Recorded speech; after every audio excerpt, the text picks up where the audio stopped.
The defense argument? Yes, Your Honor. May I proceed? Yes, please. Hundreds of enraged protesters, pockets of violent extremists, fights that crossed the police line, an overwhelmed police force, weapons fashioned from branches and bricks, objects being thrown, and a sudden and violent punch to the face. Your Honor, this was not a political rally. This was chaos. It's our human nature to try to make sense of chaos, but sometimes you just can't. Good afternoon, Your Honor. Once again, my name is Jacob Otoni on behalf of the defense. Today, the prosecution has attempted to make sense of the chaos resulting from the September 14th rally by pointing their fingers at the easiest suspect, my client, Casey Davidson. Throughout this trial, you have heard them attempt to piece together bits of the chaos to craft a clear motive and means. However, today the defense has shown that too much reasonable doubt remains to know exactly who caused the death of Alex Thompson. The prosecution case rests heavily on one support: Mr. Davidson's walking stick found at the scene of the murder. The prosecution would like you to believe that Mr. Davidson was the only person in possession of this walking stick on the day of the rally. However, you have heard Dr. Tori Lee testify that an unidentified pair of fingerprints was also found on the walking stick in a position similar to a person swinging a baseball bat. You have heard today that there was much chaos when Alex Thompson was punched. According to Casey Davidson, Mr. Thompson got hold of his walking stick and then he lost it. Your Honor, it's not unreasonable to think that one of the surrounding angry protesters, perhaps even the one that punched Mr. Thompson in the face, got hold of this walking stick and assaulted him later. Alex Thompson, himself an ultranat, had countless passionate and violent enemies. Nor is it unreasonable, Your Honor, that the heavily bleeding Thompson shuffled towards the restroom with the walking stick in hand, and an unknown assailant got hold of a tree branch and killed him, leaving behind an unidentified pair of fingerprints on the tree branch. The prosecution seems to want to discount both of these theories, putting an unreasonable amount of faith in the conclusions of Devin Morrison. However, all of Devin Morrison's conclusions carry significant reasonable doubt.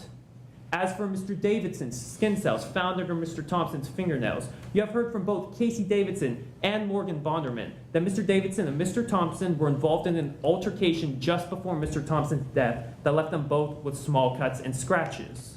According to Dr. Tori Lee, skin cells from such an altercation can remain under the fingernails for 4 days.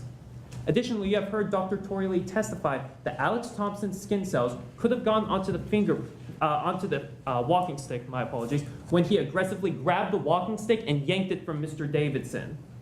Your Honor, all that we are left with is no definitive murder weapon, no definitive murderer, and simply an abundance of chaos. This is the reasonable doubt the prosecution would like you to ignore. The prosecution's case also bases heavily on the blood found on Mr. Davidson's clothes. However, they ignore the gushing nosebleed from Mr. Thompson as testified by Hayne Rodriguez, Morgan Bonderman, and Casey Davidson when Mr. Thompson was attacked in the park. This nosebleed left large blood droplets on the grass as testified by Morgan Bonderman and on the shoes of Hayne Rodriguez, who wasn't even an active participant in the conflict. Your Honor, it's not unreasonable to think that when Alex Thompson grabbed and yanked away Mr. Davidson's walking stick, that blood gushed onto his clothes, including a smear across his untucked shirt. Now, Your Honor, the prosecution also brought to the stand Hayne Rodriguez, who made the hasty assumption that Mr. Davidson's statement, "Here's my chance," was somehow connected to Mr. Thompson's murder. Despite Mr. Rodriguez's implications today that these events were almost simultaneous, remember, in his witness statement, it says, "I saw Thompson talk to someone for a few seconds and rush towards the back of the crowd in the direction of the restroom in Acorn. A couple minutes later, I heard Davidson say, 'Here's my chance.'"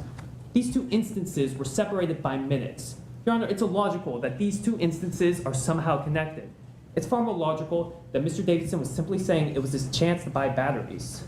And as far as Morgan Bonderman's testimony that she saw Mr. Davidson's car outside Mr. Thompson's warehouse late at night, Your Honor, don't forget that Mr. Bonderman was unable to identify if Casey Davidson was even in the car. And it was late, and it was dark, and she had only seen Casey Davidson twice before then. And Mr. Davidson is not even the only driver of this vehicle.